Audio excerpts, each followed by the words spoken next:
25वीं जन्म जयंती पर बाबा साहब को सादर नमन करते हुए बिना किसी भूमिका के मैं सीधे सीधे आपके साथ जुड़ना चाहूँगा, क्योंकि आज वीडियो में बांधकर मुझे बोलने के लिए कहा गया है, ये मेरी बड़ी मजबूरी है। रही बात आदर्श आचार संहिता की, तो वो राजनीतिक रूप से लागू होती है।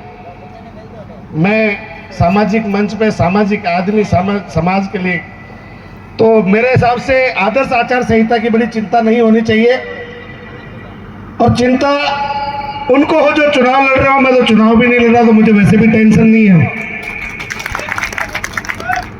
सबसे पहली बात, मैं भाई किशन जी ने मेरे मन की बात छीन ली। थोड़ा पहले बोलने के, कई बार जब पीछे बोलते हैं आप तो कई चीजें आपकी दूसरे वक्ता बोल लेते हैं तो आपको, लेकिन उन्होंने मुझे शायद एक बात शुरू करके छोड़ गए कि ये बात मुझे खत्म करनी है। भाई किशन जी ने कहा कि हमें संघर्ष दूसरों से करना आसान है, हमारे अपने लोगों से लड़ना बड़ी मुश्किल है, और ये मेरे से बेहतर कोई नहीं समझ सकता इस चीज को। मैं बहुत लंबे समय से, क्योंकि जब समाज के लिए लड़ते हैं तो सबसे पहले कहीं ना कहीं हमें अपनों का साथ नहीं मिल पाना या अपनों का विरोध में होना, ये बहुत बड़ी दुविधा होती है। तो मैं इस मर्म को समझ सकता हूँ, इस दुख को समझ सकता हूँ, लेकिन आपको आश्वस्त करना चाहूंगा कि समाज की लड़ाई में किसी भी हद तक जाना पड़े, मैं हालांकि धर्म में ज्यादा विश्वास नहीं करता, लेकिन जब कुछ अच्छी लाइनें कहीं से मिल जाती है तो मैं उनको सीखने का जरूर प्रयास करता हूं। किसी अच्छे ग्रंथ में कहें या मैंने किसी अच्छे वक्ता के मुंह से सुना कि अगर हाथ का पूरा फायदा हो, मैं डॉक्टर हूं, हमारे मेडिकल साइंस में इस चीज को विशेष तौर पे माना जाता है। जब हम सर्जरी पढ़ते हैं तो उसमें एम्पुटेशन एक रूल होता है और उसका एक नियम कहलाता है कि अगर मेरी उंगली खराब हो गई है, मेरी उंगली खराब हो गई है और इसको नहीं काटा गया तो मेरा हाथ खराब हो जाएगा, तो इस उंगली को काटने में कोई बुराई नहीं होती। ये चिकित्सा का नियम है।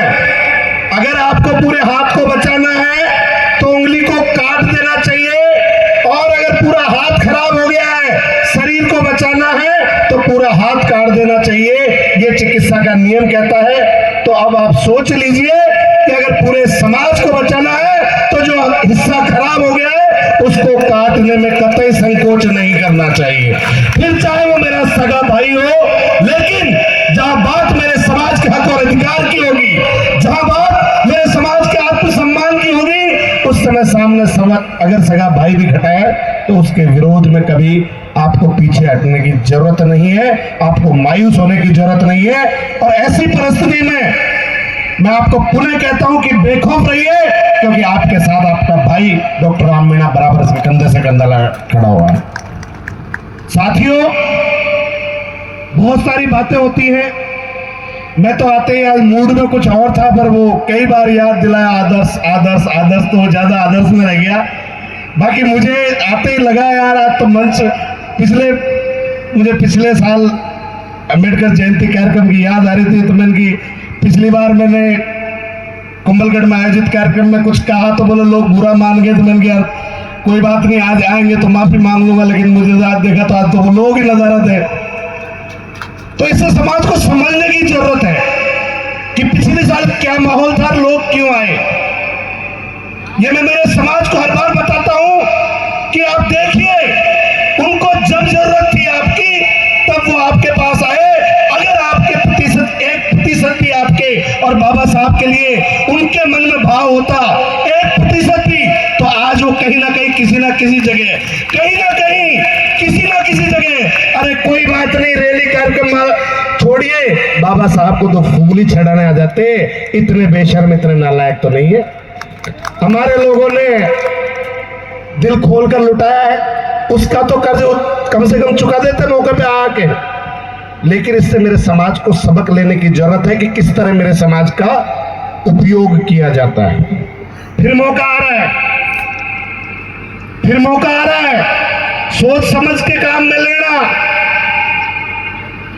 सोच समझ के काम में लेना, ज्यादा दिन दूर नहीं, फिर मौका है। और ये मौका इतना सटीक है और इतना आवश्यक है। मैं इस मंच से आपको एक बहुत साधारण सा मैसेज देना चाहता हूं कि वर्तमान में आपका वो मौका, आपका वो हथियार बहुत जरूरी है, क्योंकि जो लोग कहते कुछ और हैं, करते कुछ और हैं।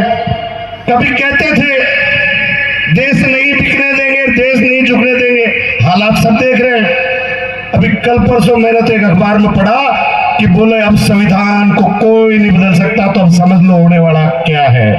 तो आपको बाबा साहब के पूरे जीवन संघर्ष की बदौलत जो संविधान तैयार हुआ, उसको लोग बदलने की साजिश कर रहे हैं। आपको अब सचेत होने की जरूरत है। क्यों सचेत होना है? बाबा साहब के कोई फर्क नहीं पड़ने वाला।